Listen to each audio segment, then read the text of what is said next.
신약 성경 사도행전 16장 22절부터 34절 스크린에 나옵니다.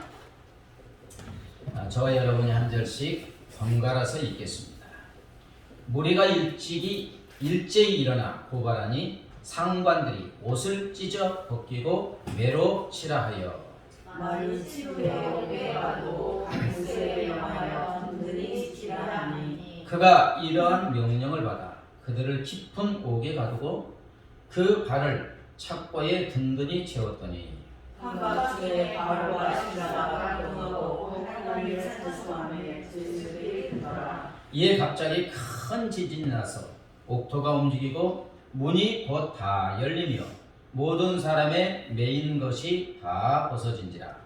간수가 사다가 깨어 옥문들이 열린 것을 보고 주들이 망하를 생각하고 칼을 빼어 작살하려 하거늘 바울이 크게 소리질러 이르되 네 몸을 상하지 말라 우리가 다 여기 있노라 하니 간수가 등불을 달라고 하며 뛰어들어가 무서워 떨며 바울과 실라 앞에 엎드리고 그들을 데리고 나가 이르되 선생들이여 내가 어떻게 하여야 구원을 받으리까 하거늘 이르되 주 예수를 믿어라. 그리하면 너와 내 집이 구원을 받으리라 하고 주의 말씀을 그 사람과 그 집에 있는 모든 사람에게 전하더라. 그만 그 시간에 간수가 그들을 데려다가 그 맞은 자리를 씻어주고 자기와 그 온 가족이 자세를 받은 같이요. 그들을 데리고 자기 집에 올라가서 음식을 차려주고 그와 온 집안이 하나님을 믿음으로 크게 기뻐하니라. 아멘. 오늘 본문은 바울과 실라가 지금의 그리스 지역인 빌립보에서 복음을 전하다가 일어난 일입니다. 어느 날 바울과 실라는 귀신이 들려가지고 아주 쪽집게정으로 귀신처럼 맞히죠. 쪽집게정으로 자기 주인들에게 많은 돈을 벌어주는 한 여종을 만나게 돼요. 근데 여종이 저 사람들은 복음을 전하는 거룩하신 하나님의 자녀들이라 며칠을 따라다니면서 그렇게 하는 거예요. 그러니까 바울이 너무 괴로워서 그 여종에게 드린 귀신에게 말합니다. 내가 예수의 이름으로 명하노니 그 여종에게서 나올지어다. 그러니까 이제 귀신 들린 여종에게서 귀신이 나오고 여종은 깨끗하게 치유를 받았죠. 그런데 문제가 생겼어요. 주인들은 더 이상 돈을 벌 수 없게 됐죠. 귀신이 나오니까 뭐 점을 쳐도 안 맞으니까. 네. 이제 돈을 벌 수 없게 된 이제 주인들은 바울과 실라를 잡아서 관리들에게 고소를 하는데 귀신 쫓아내서 내가 돈 많이 못 벌어서 고소합니다가 아니라 우리가 받아들일 수 없는 아주 이상한 것을 전해서 소란스럽게 한다. 이러면서 이제 고소합니다. 관리들은 바울과 실라의 말 한 번 들어보지 못하고 이들의 말만을 듣고서 바울과 실라를 매우 매질을 많이 합니다. 아마 살이 터지고 피가 튀질 정도로 심한 매질을 했다고 나오죠. 그리고는 발목에 쇠고랑을 채운 채 깊은 감옥에 가둬버렸습니다. 아마 바울과 실라는 너무 심하게 맞았기 때문에 실신하였거나 거의 질질 끌려가면서 기절하였을 것입니다. 그런데 이제 간수와 죄수들이 잠들었을 한밤중에 감옥을 울리고 모든 죄수들을 깨우는 우렁찬 소리가 들려옵니다. 바울과 실라가 하나님께 드리는 감사와 찬양이었습니다. 25절에 보면 한밤중에 바울과 실라가 기도하고 하나님을 찬송하며 죄수들이 듣더라. 바울과 실라는 어떻게 이런 상황에서 하나님께 감사하고 찬양할 수 있었을까? 그러면 바울과 실라는 어떤 내용의 감사 찬양을 하였을까? 특히나 바울은 어떤 감사를 하였을까? 아마 바울은 이렇게 하나님께 감사 찬양하였을 것입니다. 하나님, 저는 원래 주님을 대적하고 주님을 믿는 스데반과 같은 신자들을 죽이고 핍박하는 저 같은 주인을 구원하여 주심을 감사합니다. 그것도 너무나 감사한데 저 같은 것은 복음을 전하는 일꾼으로 삼아주심을 감사하고 찬양합니다. 이 귀한 복음을 전하다가 이렇게 핍박받는 영광까지 주심을 감사하며 찬양합니다. 분명히 이렇게 감사 찬양하였겠죠. 네. 그러자 이 바울과 실라의 감사 찬양에 어떤 놀라운 일이 바로 일어납니까? 바울과 실라의 감사 찬양은 어떤 능력을 불러오고 있습니까? 하나님은 감사 찬양하는 우리들에게 어떤 삶을 살게 하여 주실까요? 하나님은 감사 찬양하는 우리로 능력 있는 삶을 살게 하여 주시는 줄 믿습니다. 25절 26절 같이 읽지요. 시작. 한밤중에 바울과 실라가 기도하고 하나님을 찬양하며 죄수들이 듣더라. 이에 갑자기 큰 지진이 나서 옥토가 움직이고 문이 곧 다 열리며 모든 사람의 매인 것이 다 벗어진지라. 하나님은 감사함으로 드리는 찬양 소리를 들으시고 기적을 베풀어 주셨어요. 아멘. 갑자기 감옥이 무너질 것 같은 지진이 우르르 빵 나면서 그 관건장치였던 감옥문이 그냥 우지직하면서 다 열리게 되고요. 바울과 실라는 물론 감방에 갇혀있는 모든 사람의 쇠고랑이 투둑 떨어지면서 다 벗어졌어요. 여러분, 지진이 난다고 감옥문이 열리고 쇠고랑이 이게 풀리겠습니까? 감사 찬양하는 바울과 실라에게 하나님의 기적이 나타난 줄 믿습니다. 아멘. 이제 한밤중이니까 이 엄청난 일에 소스라치게 놀라 잠을 깬 간수는 가만 보니까 감옥문이 다 열려 있어요. 아, 죄수들이 다 도망갔구나 생각하고는 차고 있던 칼을 빼서 탁 자결을 하려고 합니다. 왜냐하면 죄수가 도망가면 간수는 고문당하고 죽음을 당하게 되기 때문에.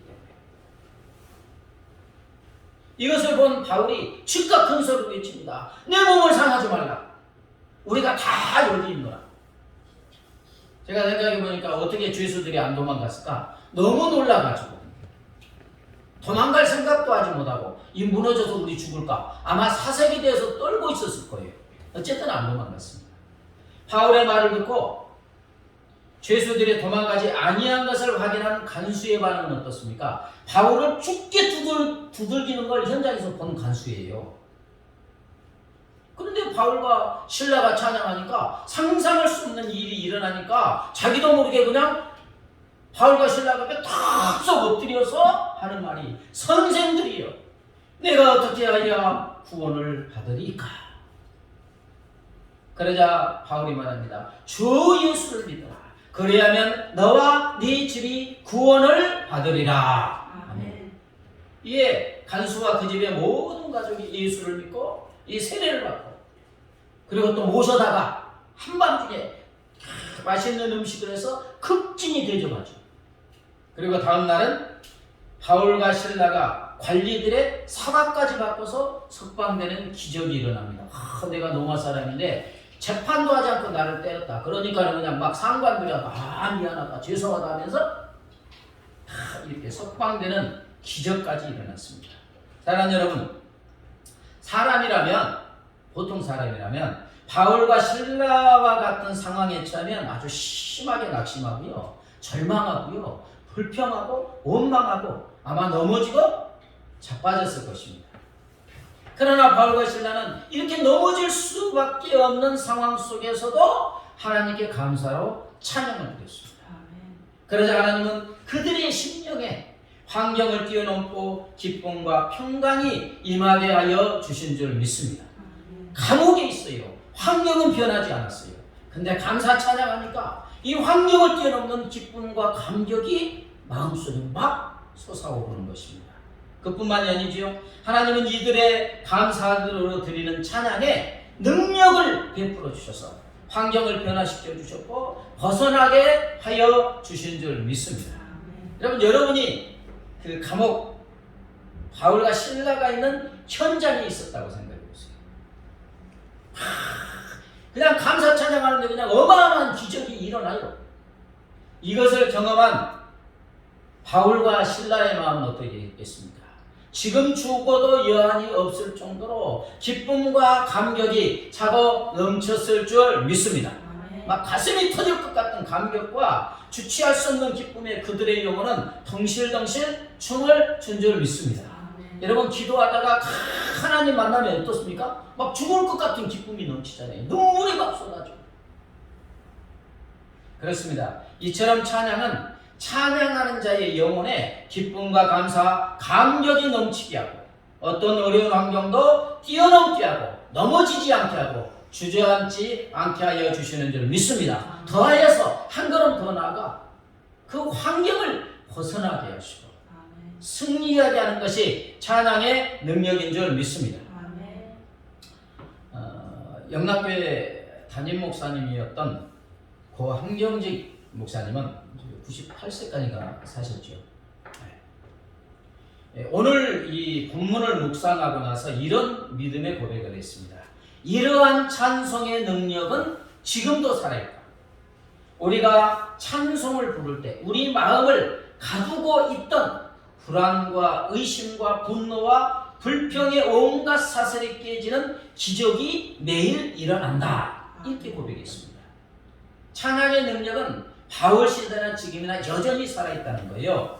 우리가 하나님을 찬양할 때 우리 마음을 묻고 있고 우리 마음을 괴롭히던 불안과 의심과 분노와 불평의 온갖 쇠사슬이 쫙쫙 깨지고 그 대신에 평안함과 기쁨, 감사와 행복이 넘치게 되는 말인 줄 믿습니다. 여러분 이처럼 감사로 드리는 찬양은 자동차 엔진에 자동차에 시동을 거는 것과 같습니다. 자동차 엔진에 시동을 거는 순간 자동차는 그 힘과 능력으로 운행하게 되죠. 또 감사는 감사로 드리는 찬양은 전기 제품에 전기 코드를 꽂는 것과 같습니다. 전기 제품에 전기 코드를 꽂는 순간 전기 에너지가 공급되어 전기 제품이 제 기능을 발휘합니다. 이처럼 감사로 드리는 찬양은 우리에게 힘과 능력을 공급하여 주셔서 우리로 능력 있는 삶을 살게 하여 주시는 줄 믿습니다. 요엘서 2장 26절 한번 읽어볼까요? 같이 시작. 너희는 먹되 풍족이 먹고 너희에게 놀라운 일을 행하신 너희 하나님 여호와 이름을 찬송할 것이라. 네 백성이 영원히 하나님의 이름을 찬양하는 사람은 영원토록 수치를 당하지 아니한다. 이 말은 영원토록 수치를 당하지 아니한다는 것은 반대로 어떤 환경에서도 능력 있고 영광스러운 삶을 살게 된다는 뜻입니다. 여러분 이처럼 하나님은 찬양하는 우리로 능력 있는 삶을 살게 하시고 영광스러운 삶을 살게 하여 주시는 줄 믿습니다. 다니엘서에 보면 그죠? 대제국을 이룬 페르시아 왕 다리오 왕이 땅이 너무 높기 때문에 고관 120명을 세워 전국을 다스리게 합니다. 그리고 그 위에 120명 위에 다니엘을 포함한 3명의 총리를 세워요.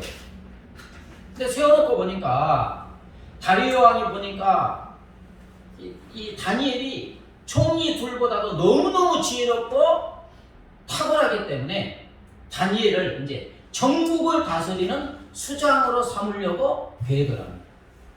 근데 여러분 다니엘이 어떤 사람입니까? 노예로 포로로 끌려온 사람이잖아요.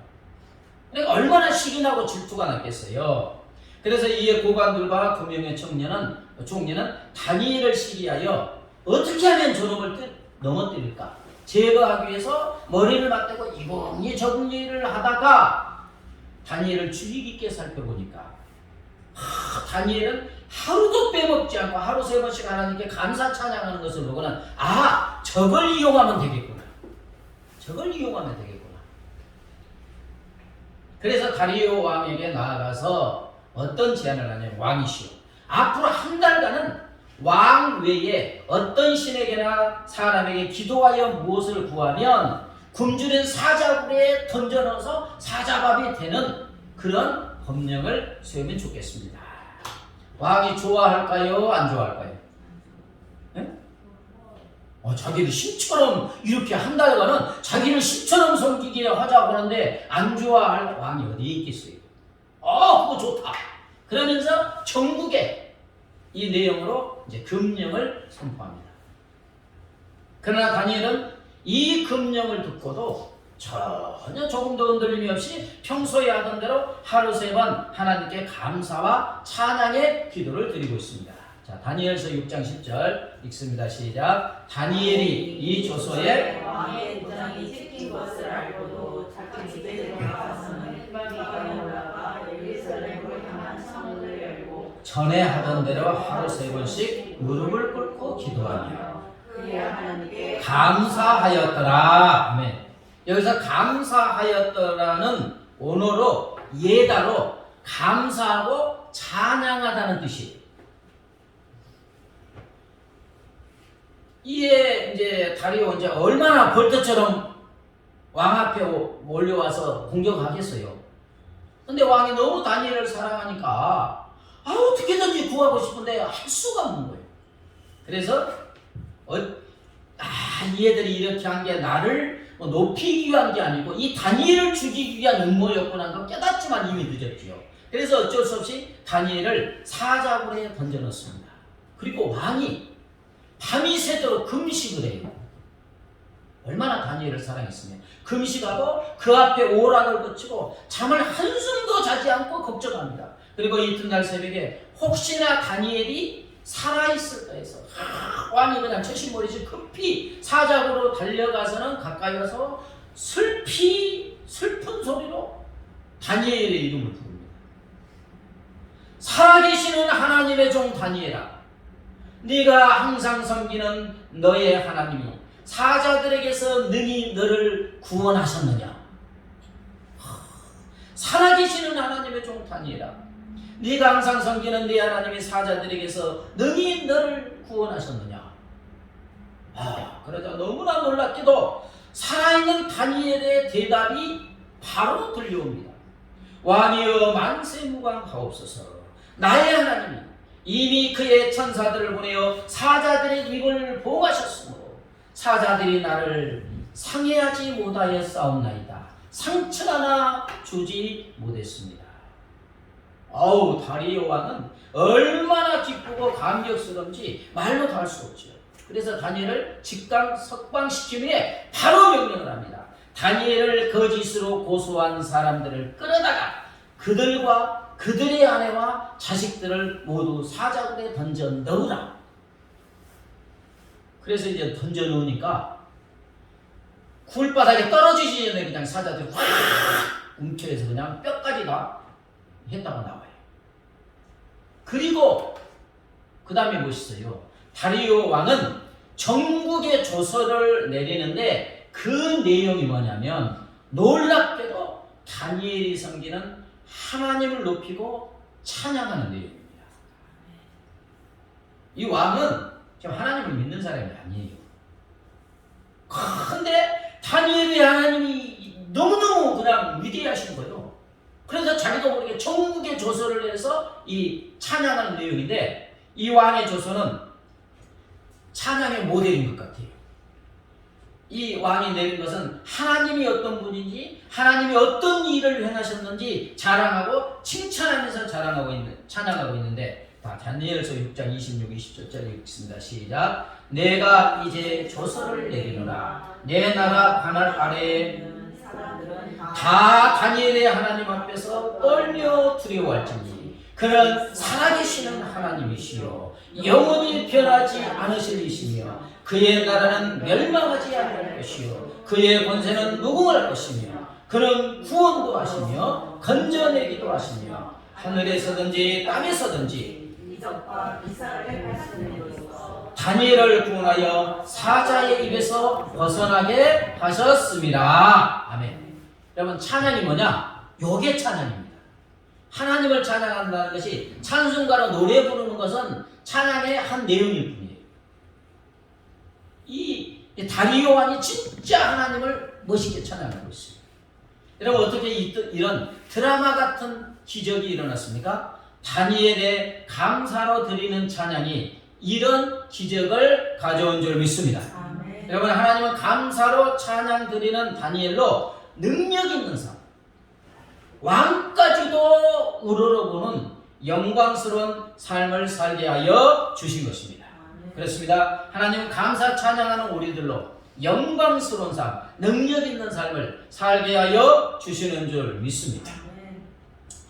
이만창 씨라는 분이 삶이 당신을 속일지라도 하는 책에 나오는 내용입니다. 영국의 여객선 스텔라호가 이제 암초에 부딪혀서 이제 전복했어요. 거친 파도는 이제 승객들이 탄 구명보트마저 다 그냥 뒤집어 삼켜버렸습니다. 그런데 오직 12명의 여자분들이 탄 구명보트만은 이 노가 없는데 계속 그 구명보트가 균형을 유지하면서 뒤집어지지 않는 거예요. 그 보트에는 아주 유명한 가수인 마가렛 윌리엄스가 타고 있었는데 아주 하나님을 신실하게 믿는 사람이었습니다. 그녀는 승객들을 향하여 외칩니다. 여러분, 이제 하나님을 의지합시다. 우리가 하나님을 믿는다는 칭표로 함께 찬송을 부릅시다. 12명의 여성은 찬송을 부르면서 그 캄캄한 공포의 밤을 보냈습니다. 그들은 사나운 폭풍과 칠흑 같은 어둠 속에서도 희망을 잃지 않았어요. 입에서는 뭐가 나옵니까? 네, 찬양이 나왔어요. 이튿날 아침 순양함이 생존자들을 찾아 나섰지만 짙은 안개 때문에 한 치 앞이 보이지 않는 거예요. 구조할 수 없죠. 그런데 그때 어디선가 여인들의 찬송 소리가 들려오는 거예요. 구조대원들이 소리의 근원지를 찾아가 보니 여인들이 구명보트에서 찬송을 부르고 있었습니다. 여러분, 그렇습니다. 찬양은 죽음과 같은 두려움과 공포를 이기는 능력인 줄 믿습니다. 죽음의 자리에서도 생명의 자리로 옮기는 것이 찬양의 능력입니다. 이처럼 찬양은 우리로 두려움과 공포, 죽음을 이기는 능력 있는 삶을 살게 하여 주시는 줄 믿습니다. 박상은이라는 어느 군의관의 간증입니다. 그러니까 군의관은 군대의 의사잖아요. 군의관. 네, 그래서 그분의 고백인데, 마산 통합병원 중환자실에서 군의관으로 근무하던 시절에 중증 결핵을 앓고 있는, 아주 심한 결핵을 앓고 있는 한 군인이, 사병이 저를 찾아와 찬양들을 하고 싶다고 하였습니다. 병원 규정상 중환자는 찬양대에서 설 수 없었기 때문에 행정장교는 난색을 지었습니다. 결핵 중환자 어떻게 찬양하겠어요? 그러나 사병이 하도 사정하니까 중환자 담당 군의관인 내가 책임을 지겠노라고, 무슨 일이 있으면 책임을 지겠노라고 각서를 쓰고 찬양대 연습에 참여시켰습니다. 근데 이 병사가 한 곡을 부르고는 피를 토하고, 그리고 다시 와서 또 연습을 하고, 때로는 몸에 링거를 꽂고 찬양 연습을 하기도 하였습니다. 그리고 드디어 우리는 성탄 축하 예배를 무사히 마쳤습니다. 그런데 놀라운 일이 일어났습니다. 그 사병의 결핵이 깨끗이 치유된 것입니다. 찬양대에 참석하지 않는 환자들은 여전히 결핵으로 고생하고 있었지만 피를 토하며 할렐루야를 부른 이 사병은 완치된 것입니다. 우리는 모두 너무 놀라고 놀라서 하나님께 감사와 찬양을 드렸습니다. 사랑하는 여러분, 이처럼 우리가 부르는 찬양에는 능력이 있습니다. 죽을 생명까지도 살리는 능력이 있고, 죽을 병에 걸린 사람을 치유하고 살리는 능력이 있는 것입니다. 하나님은 감사와 찬양하는 우리로 죽음까지 이기게 하시고 능력 있는 삶을 살게 하여 주시는 줄 믿습니다.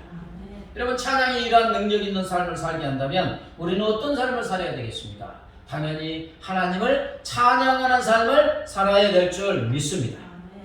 그러면 하나님을 찬양한다는 것이 무엇을 말합니까?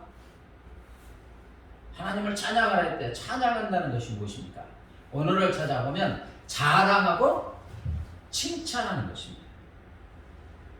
우리 하나님 너무 멋있어, 우리 하나님 사랑이 너무 많으셔, 이렇게 하나님을 자랑하고 칭찬하는 것이 찬양이에요. 하나님이 하신 일, 우리에게 베푸시는 은혜를 입으로 자꾸 감사하면서 자랑하거나, 또는 찬양 가사가 뭡니까? 하나님이 어떤 분인지 하나님이 하신 일을 가사로 만들어갖고 노래로 부르는 거잖아요. 노래로 하나님을 자랑하고 칭찬하는 것이 찬양하는 것입니다. 예를 들어서 이제 우리 부모님을 자식이 어떻게 자랑합니까? 우리 아빠는, 우리 엄마는 너무 사랑이 많아. 다정다감하셔. 내가 존경할 만한 훌륭한 인격을 갖고 계셔. 이제 부모님이 어떤 것을 자랑하는 거잖아요. 그 다음에 우리 아버지는 아인슈타인과 같은 위대한 과학자야. 그가 하는 일, 요걸 말하는 게, 자랑하는 게 찬양하는 거예요. 이처럼 찬양은 찬양 받으실 우리 하나님이 어떤 분인지 자꾸 입으로 말하고, 또 감사하면서 하신 일을 감사하면서 자랑하고 칭찬하거나 또는 노래로 찬송가로 부르는 거예요. 우리 하나님은 거룩하십니다. 거룩하신 하나님을 찬양합니다. 우리 하나님은 사랑이 많으십니다. 사랑이 많으신 하나님을 찬양합니다. 우리 하나님은 성실하시고 신실하십니다. 신실하신 성실하신 하나님을 찬양합니다. 나를 사랑하여 주시고 구원하여 주신 하나님께 감사와 찬양을 드립니다. 이게 찬양이에요. 찬송가로 부르는 것은 찬양의 한 가지 예예요. 우리가 걸어다니면서, 그죠? 걸어다니면서 어디 가든지 하나님, 가을 날씨 어떻게 이렇게 멋있게 하십니까? 이게 하나님 찬양하는 거예요. 하나님이 하신 일을 계속 말하는 거예요. 그때 하나님의 능력이 우리에게 임하는 줄 믿습니다. 환경을 뛰어넘는 거예요. 박상훈이라는 분이 하나님의 프로포즈라는 책에서 소개한 내용입니다. 미국의 프린스턴 신학교 어떤 교수님에 관한 얘기인데, 언젠가부터 이 교수님의 모습에 아주 이상한 변화가 일어났어요. 길을 걸어갈 때나 책상에 앉아 책을 보고 있을 때나 무엇인가 계속해서 입으로 흥얼흥얼흥얼흥얼흥얼 하는 거예요. 미친 사람처럼. 이제 계속 그러니까 학생들이 궁금해서 교수님 찾아가서 물어보았더니 교수님 대답이 이렇습니다. 얼마 전에 자기가 하늘나라의 새 예루살렘에 들어가는 꿈을 꾸었는데, 많은 사람들이 줄을 서서 천사들 앞에 있는데 천사들이 자격 심사를 하고 있더래요. 그분의 꿈에. 그 교수님도 조마조마조마하는 마음으로 자신의 차례를 기다리고 있는데 드디어 천사가 나타나서 이런 질문을 하는 거예요. 찬송가에 이러이러한 곡이 있지? 그 찬송 한번 불러봐. 자격 심사가 인 거예요. 찬송가 몇 장 한번 불러봐. 그러나 교수님이 늘 책과 씨름만 했지 찬송가를 제대로 불러본 적이 없는 이 교수는 찬송가를 외웠어야지 찬송가 책을 주는 게 아니니까 우물우물 몇 소절 하다가 끝내 다 하지 못하고 멈췄어요. 그 모습을 보고는 천사가 아주 호통을 치는데, 이 사람 정말 형편없는 신자구만. 찬송도 못 부르면서 어떻게 천국에 오려고 그래. 교수는 천사가 호통을 치는 소리에 깜짝 놀라서 꿈에서 깨어났다는 거예요.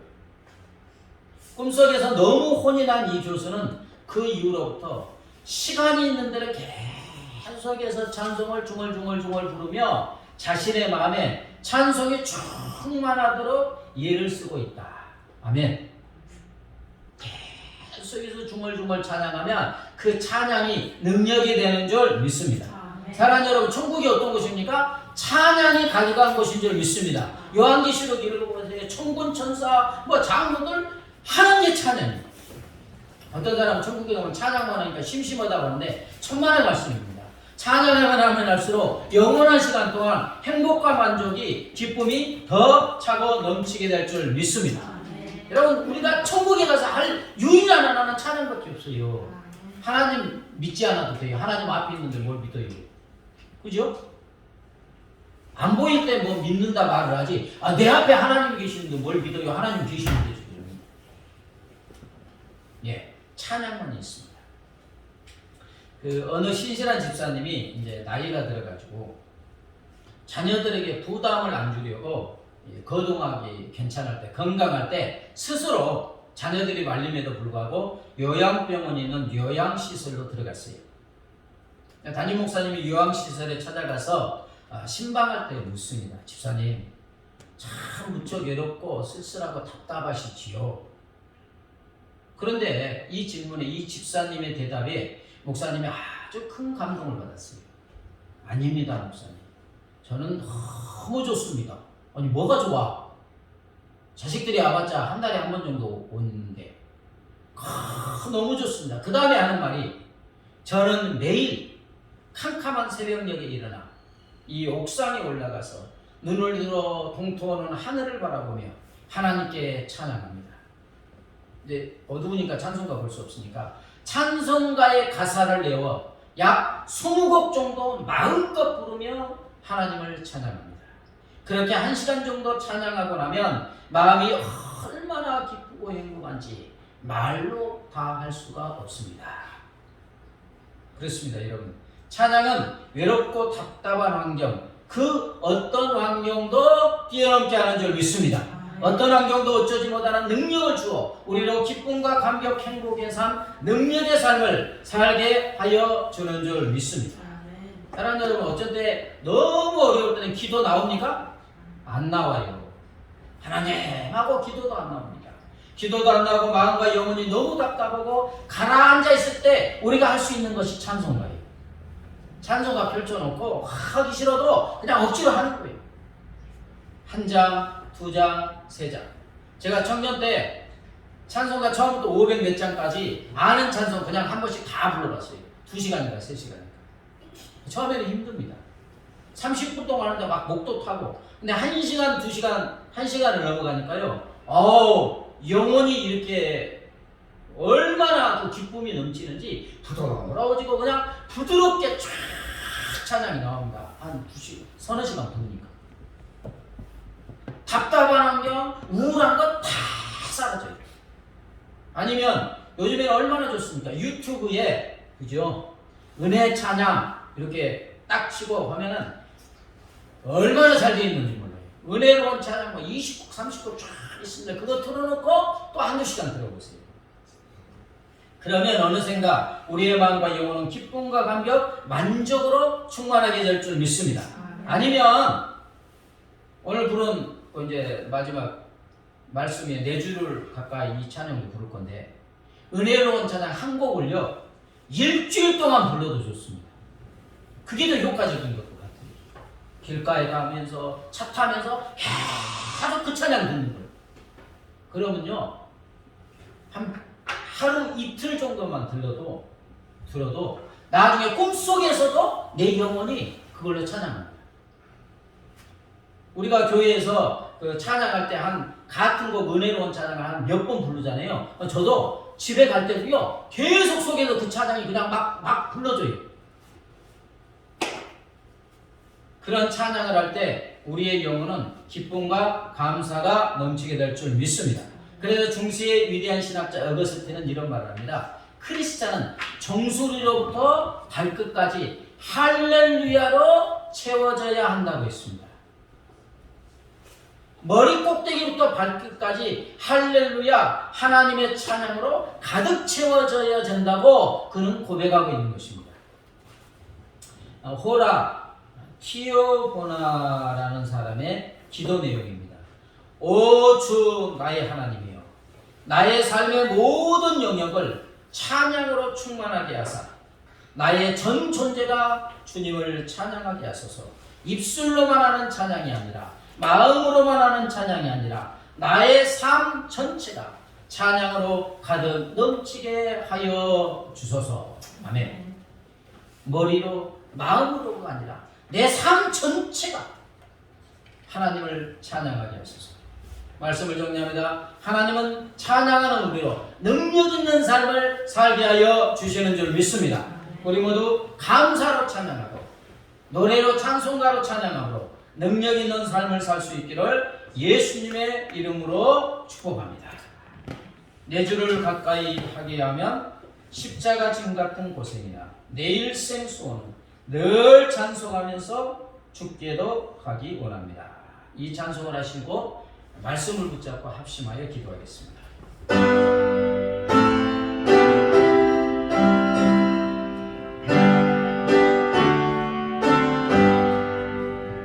내 주를 가까이 하게 하는 십자가 짐 같은 고생이나 내 일생 소원은 늘 찬송하면서 주께로 나가기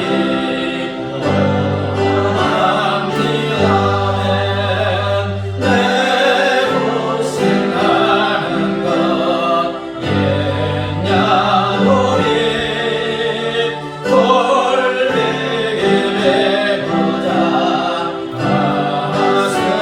가슴이라면 꿈에도 소원이 늘 찬송하면서 주께로 나가기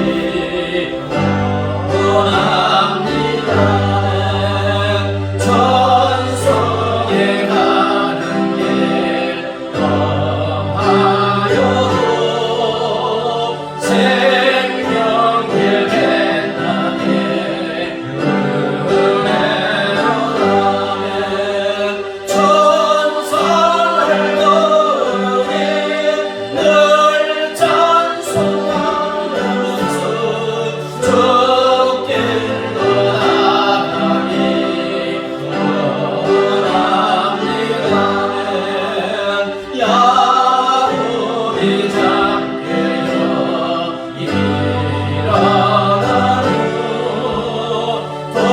돌단을 삼아 오마다서 숨질 때 되도록 늘 찬송하면서 주께로 나가니 원합니다. 구열만 1절 도사들 내 일생 소원은 늘 찬송하면서 주께로 나가니 원합니다. 꿈에도 소원이 늘 찬송하면서 주께로 나가기 원합니다. 천사를 거니 늘 찬송하면서 주께로 나가기 원합니다. 손질 때 되도록 늘 찬송하면서 주께로 나가기 원합니다. 말씀을 붙잡고 기도합니다. 하나님 아버지 감사합니다. 할렐루야. 아버지 하나님 찬양할 수 있는 은혜를 허락하여 주시고 감사합니다.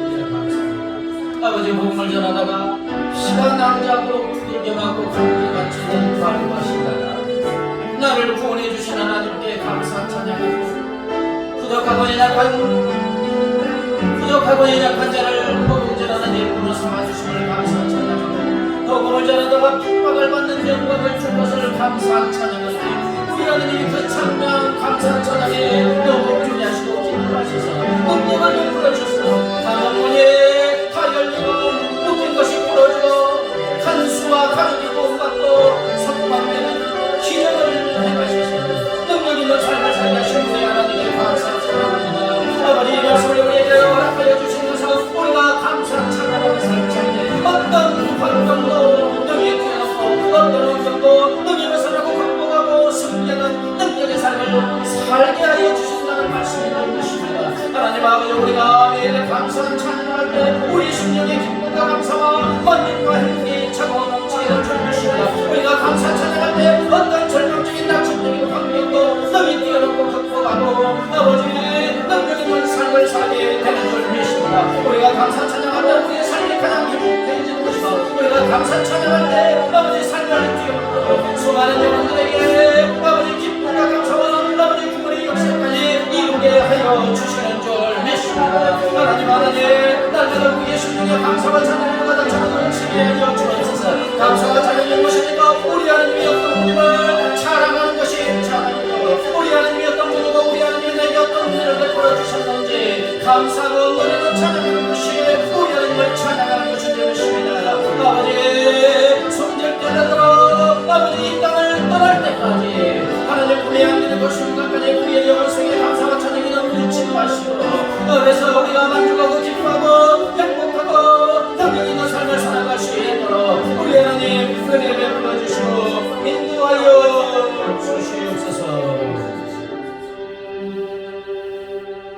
하나님 아버지 내 일생 소원 늘 찬송하면서 주께로 가기를 원합니다.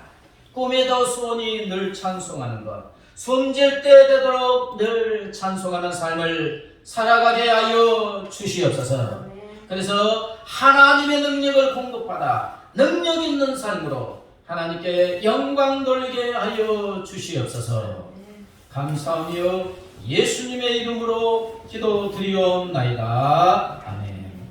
이제는 길이요 진리요 생명이신 우리 주 예수 그리스도의 은혜와 독생성자를 십자가에 내주신 하나님 아버지의 무한 광대하신 사랑과 영원히 우리와 함께 하시는 성령 하나님의 교통하심과 인도하심과 보호하심이 숨질 때 될 때까지 늘 하나님을 찬양함으로 능력 있는 삶으로 하나님께 영광 돌리는 삶을 살기로 결심하는 사랑하는 주의 자녀들과 그 가정과 삶의 터전 위에 이제부터 영원까지 함께 하시기를 간절히 축원하옵나이다.